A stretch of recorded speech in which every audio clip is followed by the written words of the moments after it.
पाकिस्तान और न्यूजीलैंड के दरमियान तीसरा T20 मैच लाइव शुरू है। अगर आप भी ये मैच अपने मोबाइल फ़ोन पर लाइव बिल्कुल मुफ्त में देखना चाहते हैं तो आप बिल्कुल ठीक वीडियो देख रहे हैं। लाइव मैच देखने के लिए सिर्फ आपने इस वीडियो को आखिर तक मुकम्मल देखना है, उसके बाद ही आप लाइव मैच देख सकेंगे।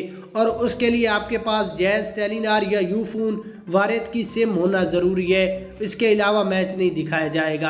अगर आपके पास ये सिम कोई एक सिम भी मौजूद है तो आप वीडियो को आखिर तक देखें। उसके लिए आपने इस वीडियो को लाइक करना है, चैनल को ज़रूर सब्सक्राइब करके कमेंट्स में अपनी सिम का नाम लिखना है जिस पर आप इंटरनेट चलाते हैं। मसलन आपके पास जोंग की सिम है तो आपने लिखना है जोंग लाइव मैच या टेलीनॉर लाइव मैच। ये कमेंट्स इंटर करने के बाद सिर्फ 5 से 6 सेकंड वेट करना है। जैसे ही लोडिंग होगी तो उसके फ़ौरन बाद आपके सामने जोंग होगा तो जोंग की जानिब से एक तस्दीकी मैसेज आएगा, जिसके बाद आपको सारा मैच लाइव दिखाया जाएगा बिल्कुल मुफ्त में।